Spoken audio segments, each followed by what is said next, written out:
The death of God is about the drying up of a horizon of meaning and of a whole form of human life.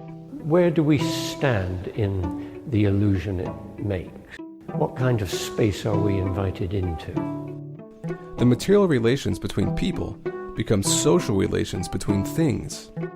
When we look at toasters, corn, and TVs, we still, to a large extent, live in the interregnum between worlds, if you will, or between paradigms. Not many people in the history of the world have faced that. Zero Squared is the Zero Books podcast. Moishe Postone is a Western Marxist and a professor of history at the University of Chicago. He is also the author of the book Time, Labor, and Social Domination, along with many other books. But Time, Labor, and Social Domination is a book that won the American Sociological Association Prize in Theory, and it is a book that dominates this episode. Postone discusses whether the working class is a true subject of capitalism and history. He discusses the particularity of today's left and the new Black Lives Matter Visa card. It's Wednesday, May 3rd, 2017, and I'm Douglas Lane, the publisher of Zero Books and the host of this podcast. Before we begin, I want to announce that Angela Nagel's book, Kill All Normies, is now available for pre-order through Amazon, and to let you know that there will be a link to both the UK and US editions in the show notes of this episode. I also want to remind you that if you enjoy this podcast, you should consider joining the Zero Books Club. The Zero Books Club members receive access to a Saturday podcast entitled Inside Zero Books, which sometimes features the second half of conversations with Zero Squared guests, sometimes features conversations with Zero Book readers about the state of the left, and sometimes features public lectures from Zero Book authors or staff. The Zero Books Club members are also invited to participate in YouTube workshops with our authors and sometimes with others. The music you're listening to right now is James Ferraro's Adventure in Green Foot Printing. But in just a moment, you'll be listening to Moishe Postone and I discuss the subject of capitalism.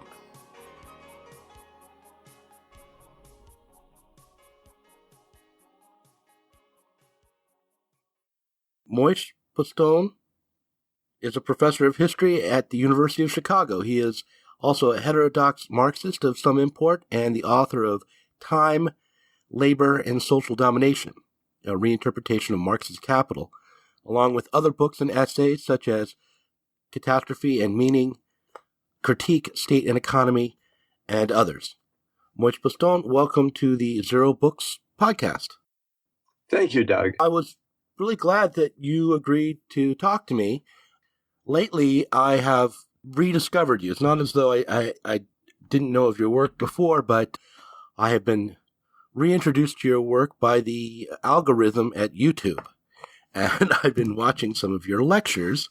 Oh. And I thought it would be a good idea to reach out to you because I find what you are saying so interesting, and I'm so tempted to mostly agree with you, that is, if I understand you. So thank you for giving me the chance to talk, and we'll go over some things here. To start with, what's most surprising and controversial about your kind of Marxism, your reinterpretation of Marx, is that you say that rather than labor, working people, being the revolutionary subject of history, that capital and capitalism maybe is the subject, and that history itself, as we know it, is some sort of byproduct of capitalism.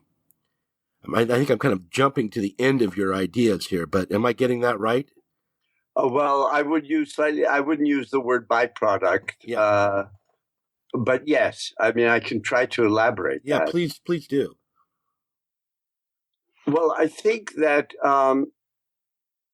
Marx was more than a spokesperson for the oppressed.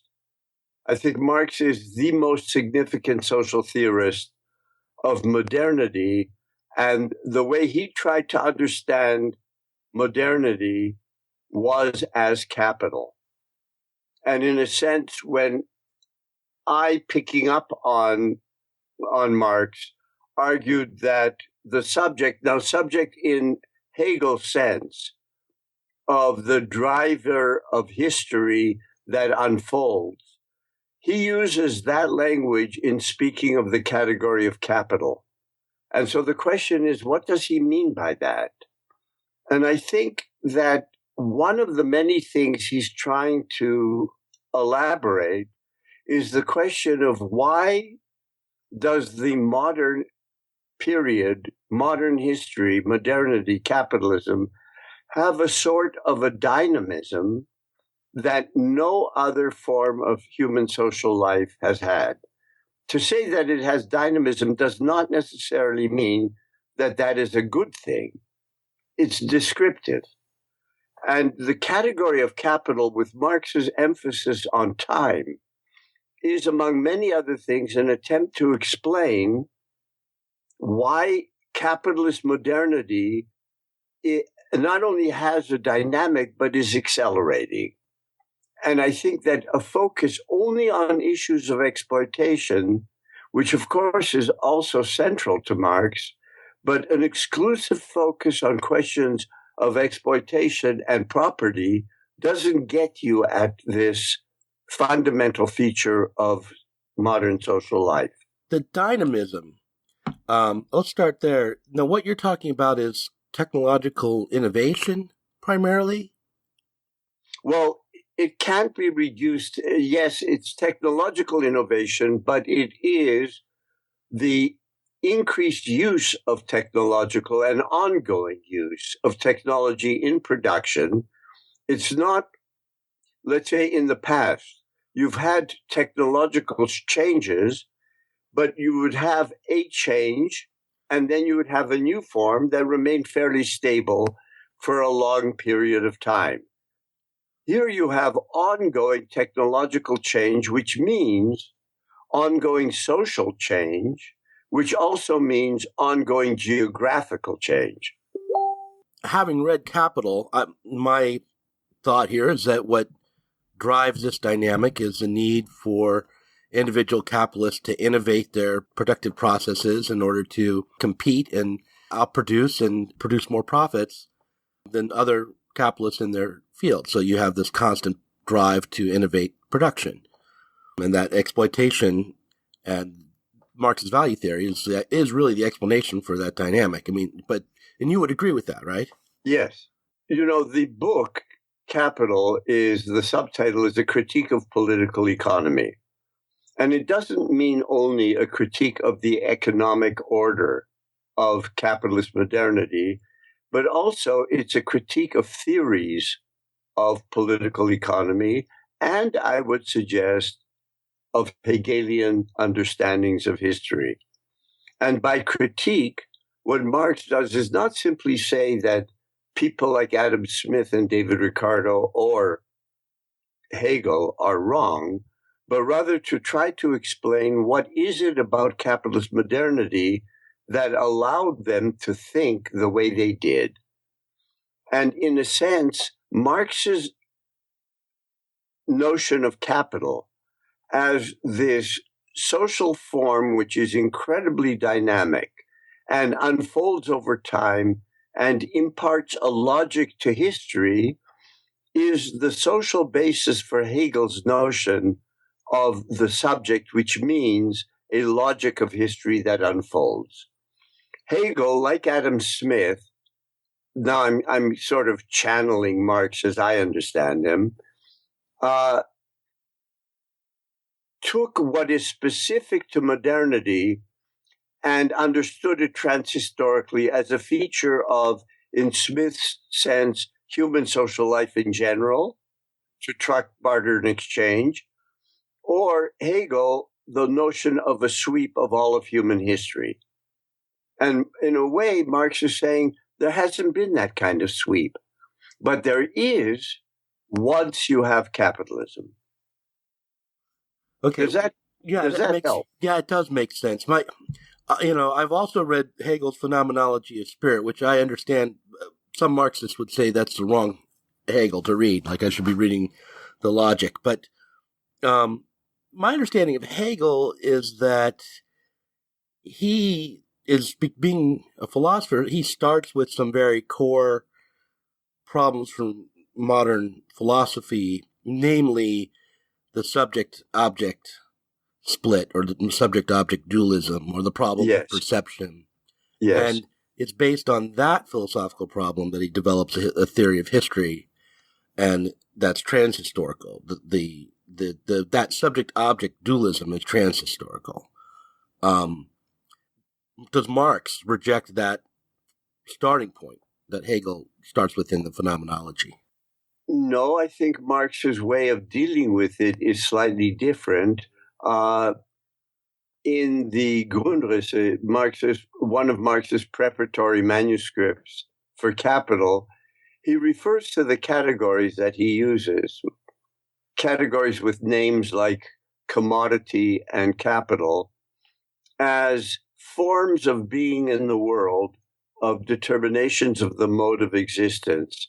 In other words, what Marx, I think, is arguing is that the categories that he is using as social categories are categories of objectivity and subjectivity at the same time, or they are social and cultural simultaneously. And in that sense, he is taking Hegel's notion of the dichotomy in modern Western philosophy between subject and object and embedding it socially, that the form of social life really conditions the way people think, including Marx, of course.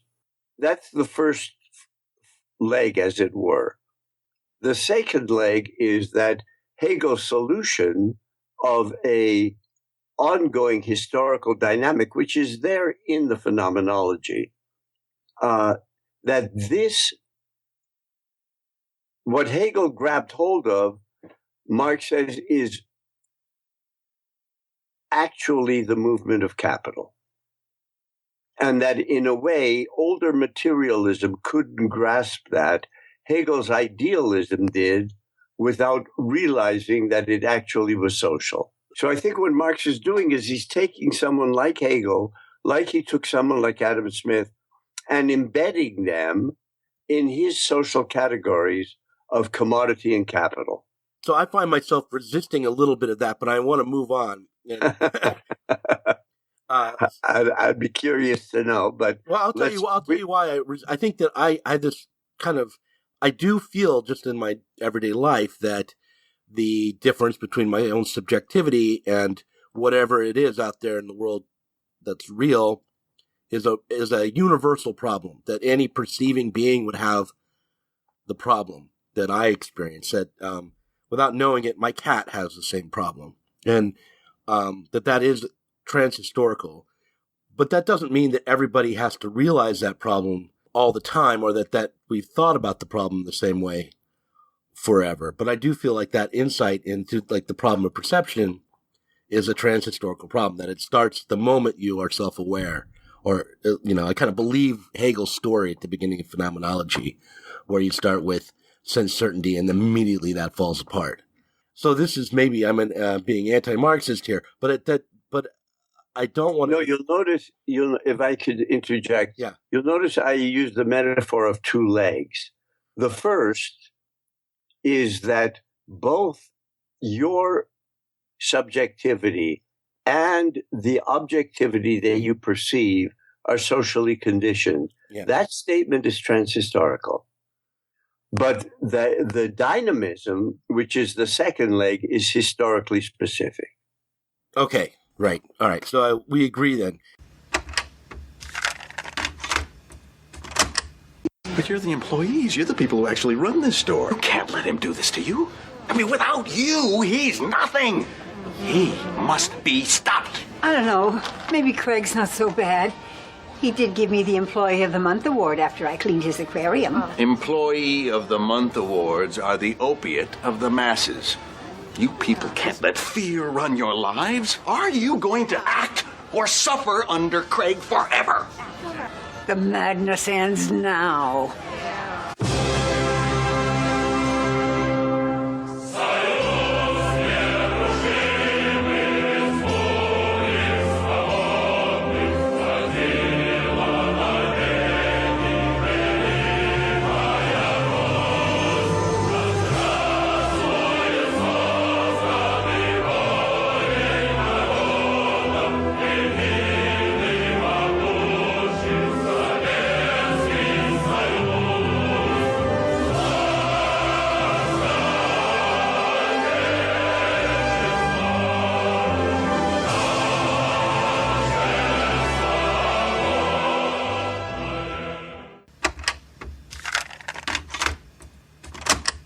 If you're going to think about this and maybe use an analogy, do we just start to set up different social games or different ways of behaving together as we go along through history to try to solve this first leg of the problem, and that we're playing a very different kind of game now that has its own rules, and one of the consequences of the rules of this game is this sense of linear history and this sense of always pressing forward into the next new development. I mean, is that too simple an analogy for what you're talking about? Yes and no, because the dynamism isn't really linear, and this would be extremely complicated for me to try to simply elaborate. I think that Marx's dynamism is one that changes everything and yet tries to retain certain things as its own underlying basis. So that it's not a simple linear progression, even though it sets the stage for explaining why some people, starting with the Enlightenment, could think of it as a linear progression. And as dimensions of our society still do. The future orientation of financial capitalism, or the self-understood future orientation of the quote-unquote visionaries in Silicon Valley, is extremely linear. And the question is, how does one understand that socially? And how does one put together their visions of a linear progress that is really kind of utopian with the disaster of historical development of recent decades? And it seems to me that an adequate theory has to be able to explain both of those legs. We're on different legs now. Okay. So the problem with say someone in Silicon Valley and their linear conception of history is it's just that it's one-sided. That, for instance, I've interviewed someone a man named Aubrey de Grey, who's working on longevity research and repairing the body so that we could live, he thinks, maybe 1,000 years if you get his model implemented and everything in place. And, he makes a certain amount of sense, especially if you're not a doctor or a biologist like I'm not. But I think he also makes sense. There are people who take him quite seriously, and he has a research foundation and all of that.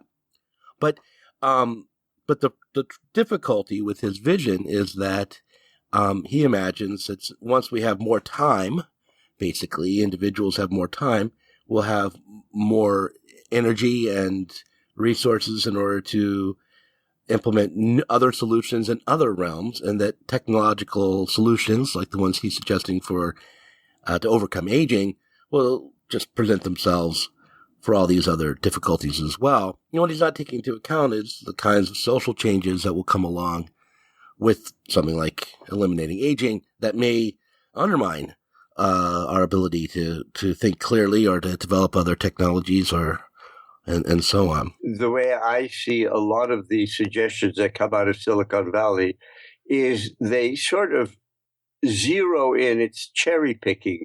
They zero in and they pick what they see as one problem and they see it as being discrete. Then they try to come up with a sort of technologically based, technology in the broader sense of the word, based solution to this one problem. But the problem exists in a dynamic context with a lot of other problems, and they're interrelated. And they don't seem to really get that at all.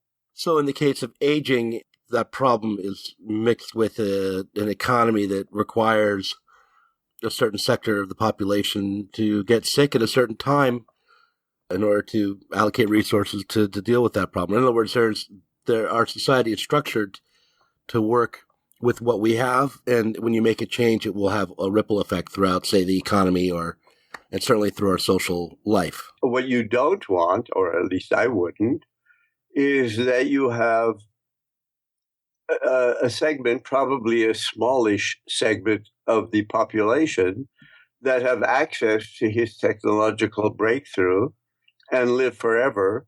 And then there are the vast majority who not only don't have that access, but whose work and activities are one of the preconditions for that 1,000-year lifespan.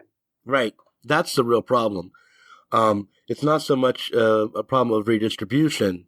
It's a problem of can we conceive of a society which wouldn't require a class of people that are, exploited and oppressed in order to produce the kind of technology that he's relying on to create his big solutions for aging. Right. And that's a real difficulty. The accelerationist in me thinks, let's get that pill out there that will, give some of us 1,000 years. I'm all for it. And at least I think I am. But, and then see what the social consequences of that would be. Because I don't think very many people would sit still for this notion that they are going to, live short and miserable lives while there's a cast of people who are going to live for 1,000 years. I think that would be so stark that it would inspire social revolution. I'm afraid that I'm much more of a pessimist than you are in this regard. That in some respects, we live in that kind of society right now. And it gives rise to all sorts of forms of violence, but not the sort of organized political counter-violence that you seem to have in mind. Right. Yeah. That's the flaw with the accelerationist argument, really. So let's go back to your theory about history and how the dynamic of capitalism, the two legs here, and how we often will mistake changes in the capitalist system for more radical changes than they are. And like, for instance, I recently had a conversation with Slavoj Žižek, who I think you may have met. He says he's a Marxist, and I asked him as a Marxist, he held with the labor theory of value. And he mentioned you in his response and said that he, like you, did hold with it, but he wanted to say that we should desubstantialize the labor theory of value, which I didn't quite know what that meant. And he didn't believe that there was a connection between time worked and the value produced, for instance. And he pointed to Microsoft and intellectual property and the notion of rent to justify the idea that capitalism itself has changed and that we're no longer in, say, a Fordist period, and that we have to reconceive core Marxist concepts in the face of the changes that capitalism has produced. So my question to you is, does Zizek agree with you, like he says he does, and where do you stand in relationship to the labor theory of value and whether time and value are related? And those are my two questions. I guess I could throw in, do you think that the changes that we've seen, like the rise of the importance of intellectual property and rent, indicate a substantial change in the very foundation of the capitalist dynamic? Those are very big questions. I agree with Slavoj Žižek's statement that it's time to desubstantialize value, the value theory. And I think what he means by it, certainly I would, is that the value theory does not simply mean that you have factories. And that value is really a theory of stuff, the production of stuff. I think it's a much more complicated theory, but where I disagree with Zizek and a lot of the people who talk about intellectual property is that there's an aspect of the value theory that I think has been overlooked by a lot of people, which is that value for Marx is not the same as wealth. And most people think that Marx's theory of the labor theory of value is a Ricardian labor theory of wealth. That is to say that labor, direct labor in production, always and everywhere is the basis of social wealth. And I don't think that's what Marx did. I think Marx took that theory and he transformed value into a category of the form of wealth that is specific to capitalist society. Right. And if it is and it's based on the expenditure of human labor time. Now, what Marx outlines, which a lot of people seem to have missed, is that on the one hand, capitalism generates forms of productivity that really can't be captured in terms of the expenditure of human labor time. This is Marx writing long before you had the electronic revolution. At the same time, he argues, however, you don't simply have a smooth transition to, let's call it, a post-industrial society, because capitalism remains structurally anchored in value, that is, in the expenditure of human labor time. So what you have is a system that is always pointing beyond itself and yet never being able to realize that which it points beyond. So that in a way, and this is where I really differ from a lot of Marxist tradition, unlike what seems to be the case in the Communist Manifesto, by the time Marx is writing Capital, he no longer thinks that the working class is going to get larger and larger and larger, and that post-capitalism, let's call it socialism, means that the working class workers will come into their own, and that labor will be recognized as the source of wealth, where it's actually not in capitalism, although it actually is, but rather Marx is pointing to the trend in capitalism that empties proletarian labor of all content, diminishes proletarian labor, and yet holds on to it as the sine qua non of capitalism. Yeah. Well, see, well, go ahead. Let me let you finish. So if you then say, so in a sense, to use a word that's fallen out of use because it was so misused by Stalinists and by Maoists, what I've outlined is what Marx considers to be a contradiction. Mm-hmm. That capitalism points beyond itself while reconstituting its own basis, which is proletarian labor. If what you do is you take value and you say, well, intellectual property also is generative of value rather than of wealth, then what you're doing is you're losing out on that contradiction. And you've developed behind your own back a much more linear notion of history. The point of the value theory of labor is that increasingly it cannot capture all the sources of wealth production and yet continues to structure our society.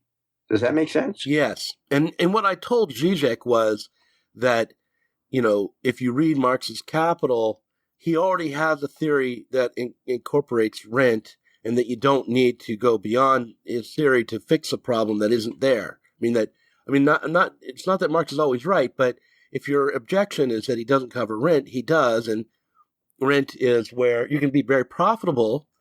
The landlords and the bankers are very profitable, but they're not the source of value. That's not a contradiction. That's not a problem for Marx. And it doesn't require that we change his theory if that's your objection. But, and his response to that was typically Zizekian to say, yes, of course, and then talk about, I don't know, a movie or something for. Yeah, yes.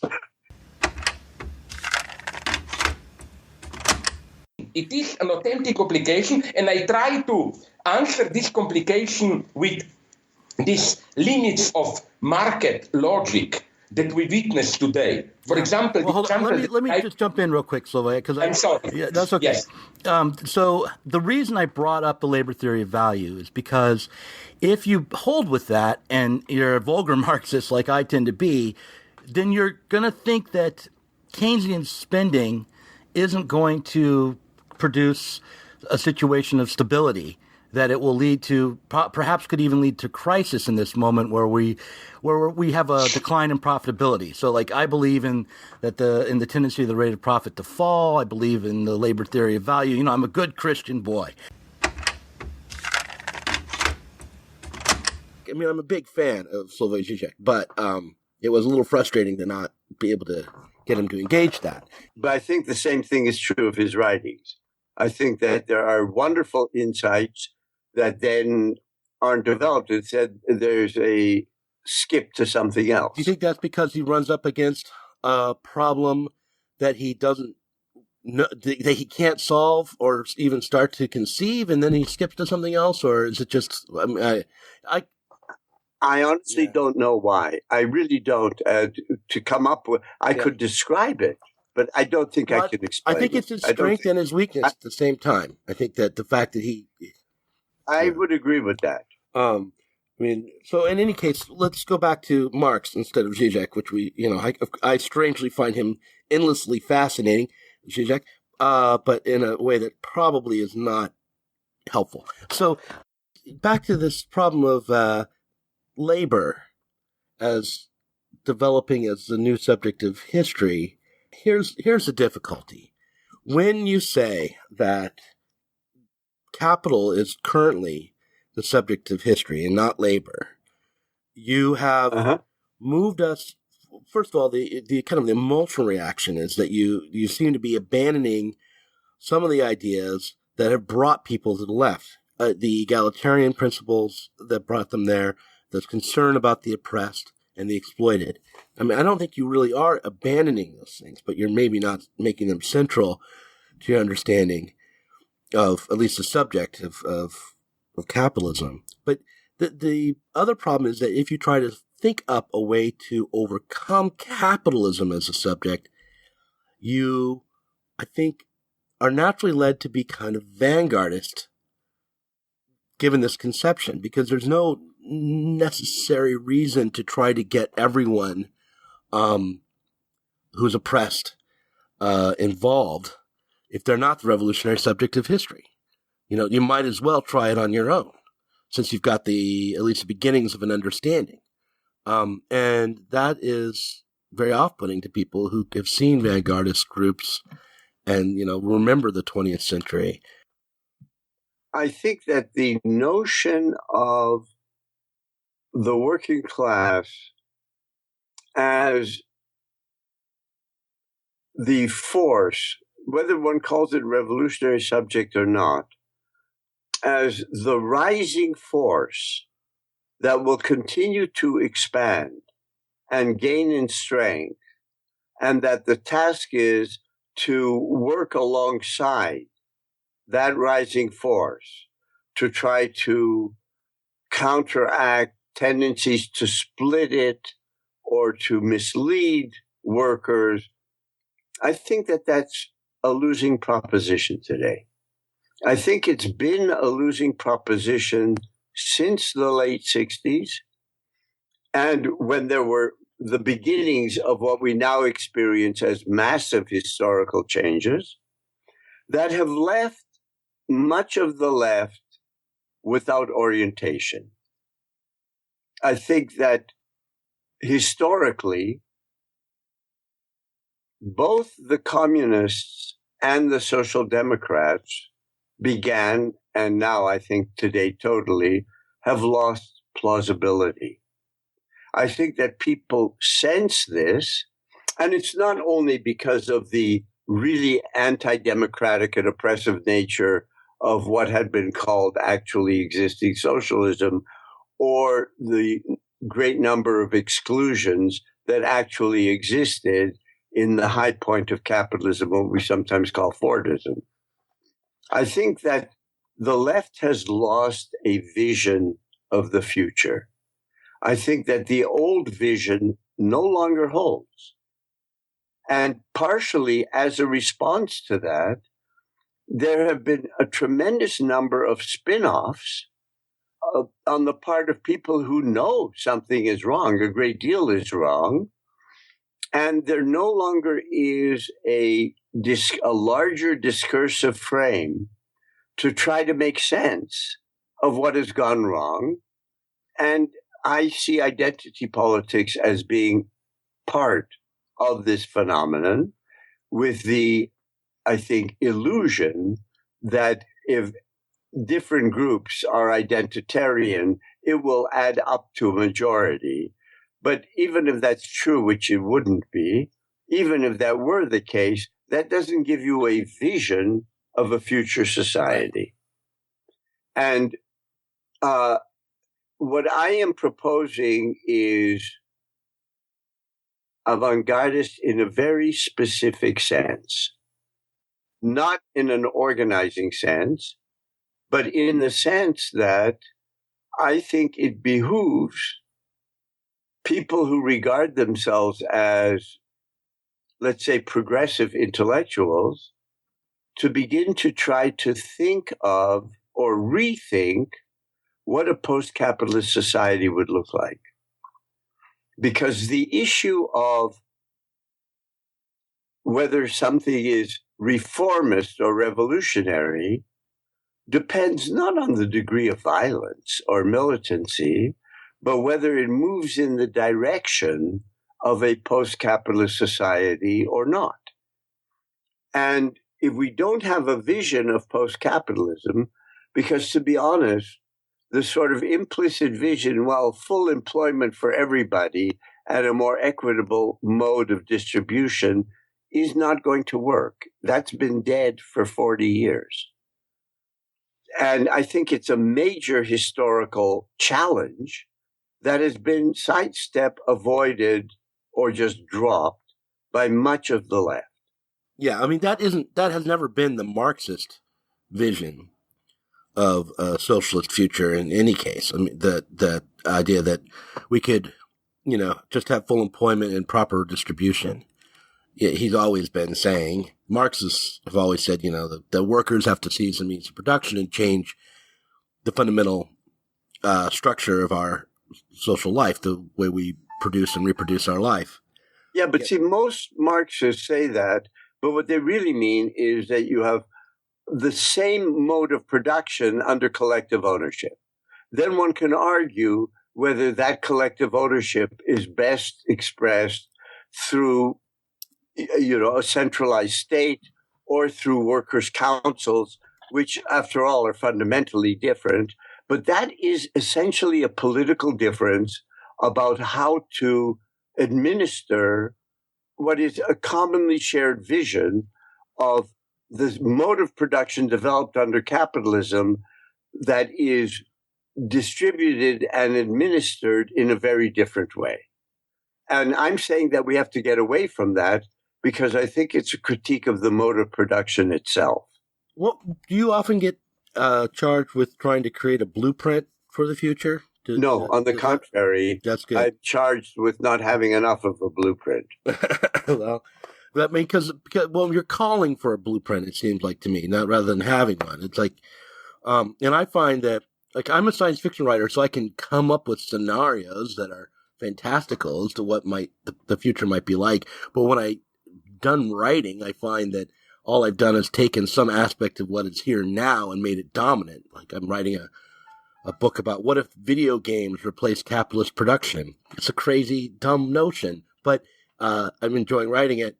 But I find it very difficult to come up with anything serious to conceive of a different way of organizing our collective work. It doesn't seem to be something that people have done before. That it seems like what happens, and usually is that changes start to happen materially, and then they're managed and new forms emerge. But this is asking people to put the horse before the cart to actually consciously create a new society. Yes, I don't think that we're anywhere near being able to do any kind of blueprint. Okay. I do think, however, that we have to think seriously, not about a society, no longer a society that says that it is based on the working masses, and as kind of symbolized by a hammer and a sickle, workers and peasants, but rather, what does it mean to think of a post-work society that does not involve a global gated community of the vast majority of humanity being relegated to self-constituted informal economies, living in slums, basically, and policed, and a very small minority of the world's population populating elite universities, knowing one another, being very diverse, and essentially living the life of millionaires, not billionaires. And in a way, I'm trying to suggest that nightmare scenario, which is where I think we're headed, is a nightmare scenario which has as its root the value theory. That is, that human labor remains necessary for wealth production, even though it doesn't appear to be the case. So people are bound to work. And I think what we have to do is try to imagine, what would it mean to have a post-work society? I mean, there are people in Europe who are, guaranteed income is like one thing they talk about a lot. But guaranteed income, while I think an important dimension of the problem, doesn't get at the question of how do you see to it, or should you even bother to see to it, that people don't either spend their time in a drug-induced haze or in front of video screens. Don't knock my hobby.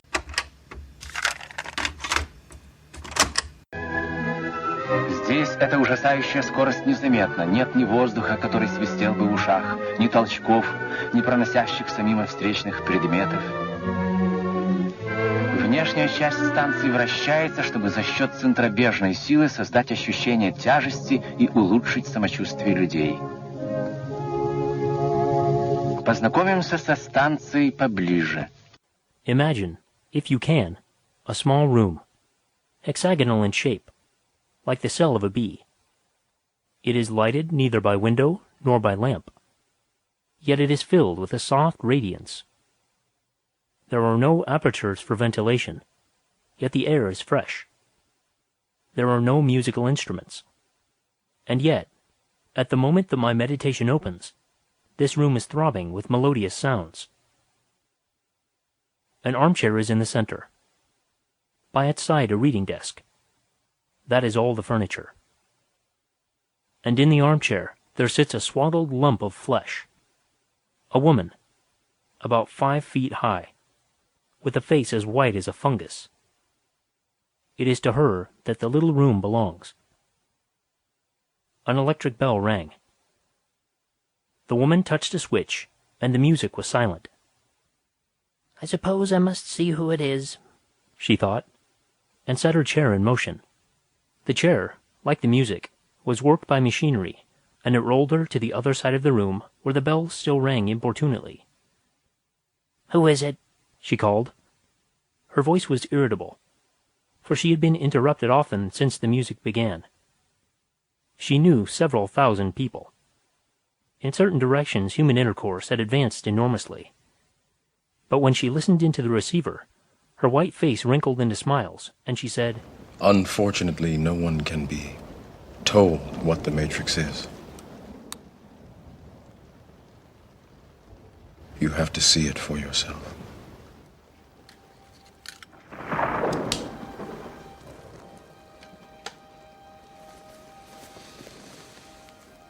This is your last chance. After this, there is no turning back. You take the blue pill, the story ends.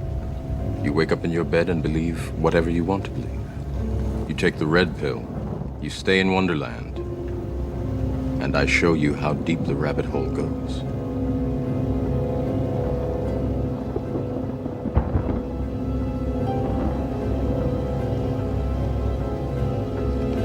Remember, all I'm offering is the truth, nothing more. Stanley worked for a company in a big building where he was employee number 427. Employee number 427's job was simple. He sat at his desk in room 427 and he pushed buttons on a keyboard. Orders came to him through a monitor on his desk, telling him what buttons to push, how long to push them, and in what order. This is what employee 427 did every day of every month of every year. And although others might have considered it soul-winning, Stanley relished every moment that the orders came in, as though he had been made exactly for this job. And Stanley was happy.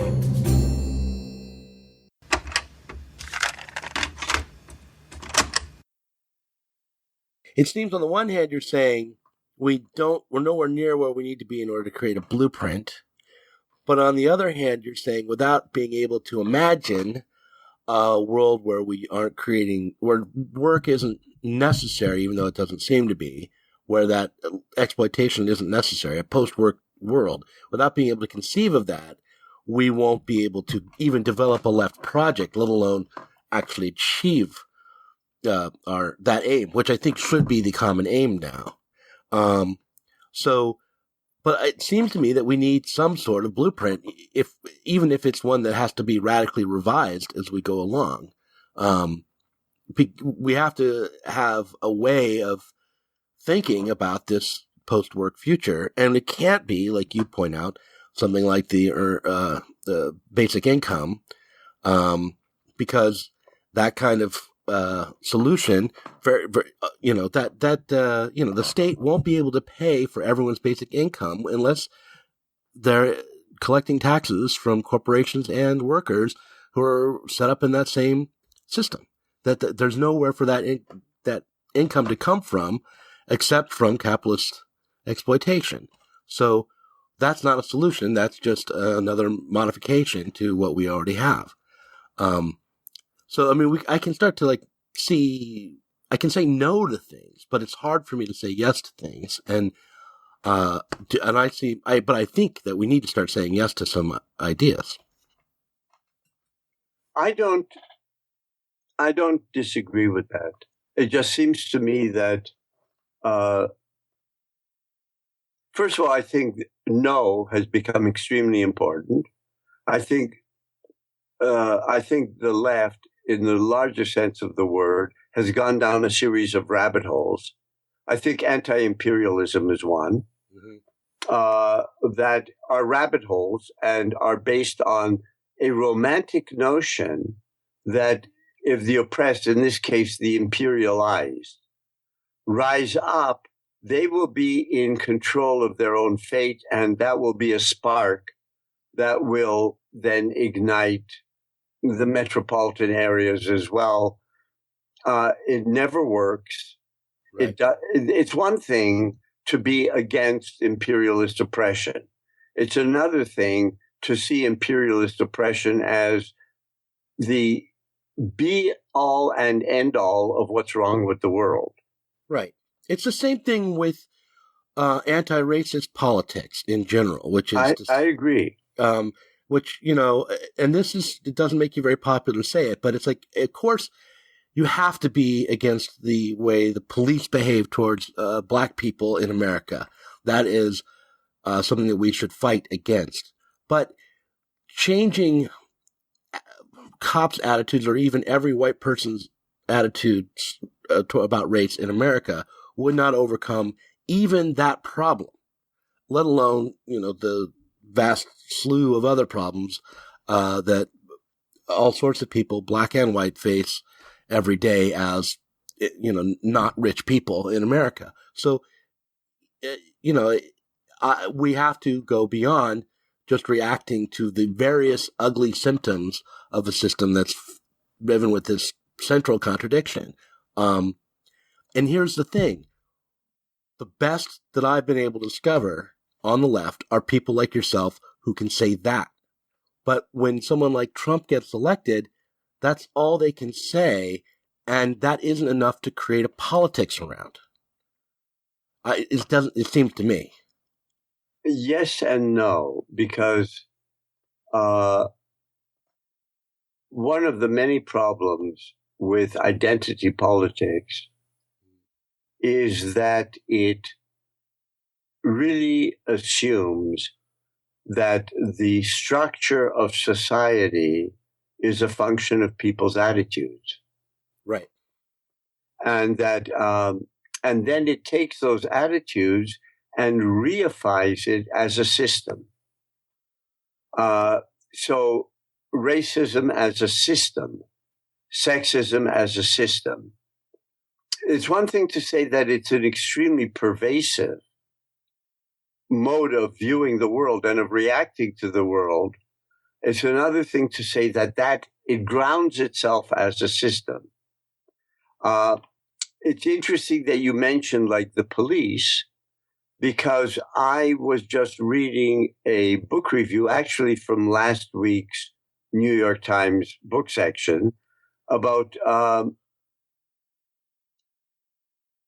the turn to much more punitive policing starting in the 1970s and going through, you know, with Nixon's Law and Order, and then Reagan, and then Clinton, and pointing out that because at least one of the books that was reviewed raised the question of how did this happen in cities where you had black mayors for the first time? Right. And the example was Washington, D.C. And what was clear, which the reviewer actually mentioned and then didn't go into detail about, is that they were responding to a massive social crisis. He gave figures about the rise of drug use in black neighborhoods in the 1960s, which is a rise as steep as the rise of meth in white working class communities in the past 10 years.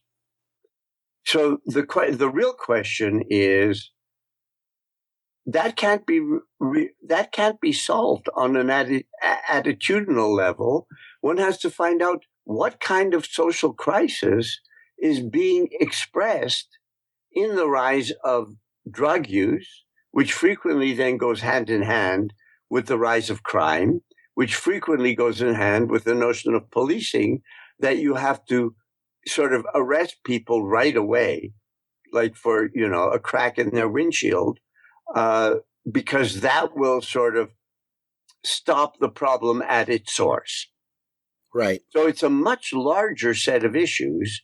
And if you don't have the notion that industrial labor has been going downhill in this country for the past half century, and that the first people to be affected by it were ironically African Americans, and I say ironically because there is a simultaneity between the civil rights movement and the beginning of the decline, relative decline of Black workers in northern cities. And there's a contradiction there and could help us explain the turn also to a different kind of politics. Or now, Trump, because our point of departure is Trump. It's not only that so many working class whites and lower middle class have for 30 years gotten their view of the world from Fox News and talk radio, but also because their situation has declined. It's a declining class. And if that isn't addressed, they're going to go right. And if they're just told that the whole problem of society is their white skin privilege, well, for them to be told that they are privileged is a bitter joke. And I think their identity politics has become generative of a new identity, which is white, which is the identity of a declining working class. I mean, I don't want to deny that the white working class in this country is racist and has been racist for a long time. I don't want to deny that. Racist, homophobic, sexist. But those aren't self-grounding categories. Right. And Trump was elected as a backlash, as people who see themselves on a downward trajectory, who deeply resent the fact that liberals, who tend to be much better off than they are, speak for the people who are below them, but never for them. Right. And I think that the left has to grapple with that and has not been. And I think there's an enormous amount of pressure, certainly on university campuses, which are rife with forms of identity politics that are, I think, out of control. Yeah. Well, here's the thing. Two things come to me right now. One is that if you think that you have to find a replacement for this working class, which was going to grow and become bigger and bigger and bigger, and the new driving force of history to replace the capitalist dynamic. I'm not sure if I'm using the words correctly there or the lingo correctly there, but if that's what you think, that and you need to find a new subject, then I think you're going to be very attached to the idea of championing the oppressed in staying at that level. Just I think it explains a lot, but it may not explain everything. I mean, I've run across people who say that you simply should not critique Black Lives Matter if you are white or not black, and because you don't have their lived experience, which obviously is an absurd position, right? That's irrational, basically. Critique and argumentation is the way we think through and understand things. So everyone needs to be able to critique. But what's strange is it obviously it's not really something people mean, because once a person who is black, say, critiques Black Lives Matter, they become white anyway. I think that, on the one hand, the left has this problem of searching for a new subject, but something else is going on too to really ground this kind of identity politics. I think that the identity politics has been there for a half century. And I think that it is a very difficult problem because, if I may move back to a higher level of abstraction just for a minute. Go for it. I think that one of the things that has characterized, one of the many things that has characterized capitalist modernity for the past 300 years has been the simultaneous generation of a form of universalism which is homogenizing and a reaction to that which not only emphasizes the particular but becomes particularistic. And that usually has taken the form, or it had until recently, taken the form of nationalism, and particularly cultural nationalism, like the sort of nationalism that was developed first in Germany and is associated with, German Romantic nationalism of the late 18th and early 19th centuries. And I think a lot of people don't take, the reason I'm going to this level of abstraction is because frequently people take one pole of capitalism to be the whole thing. In particular, they take the abstract homogenizing dimension to be the whole thing, and therefore sort of find themselves drawn to particularism as the answer. I think this helps explain why so many intellectuals in the United States seem not to realize that the particularism of really great and significant, deeply reactionary thinkers like Carl Schmitt or Heidegger are really reactionary. I don't think they fully understand it. They see that there's a brilliant critique of modernity. And I'm trying to say that if you grasp capitalist modernity as having these two poles, then it's really the critique of one from the dimension of the other. And I think this became replicated in the 1960s when, on the one hand, African American movements, Black Power movements, were an attempt to not only reject racism, but reject a notion of integration that would deny the particularity of, let's say, Black lived experience. But I think that's a very delicate balance to maintain, because what you're trying to do, it seems to me, is at least tacitly come up with a new notion of universality that can encompass difference. But instead, what happened was the slide into difference in and of itself.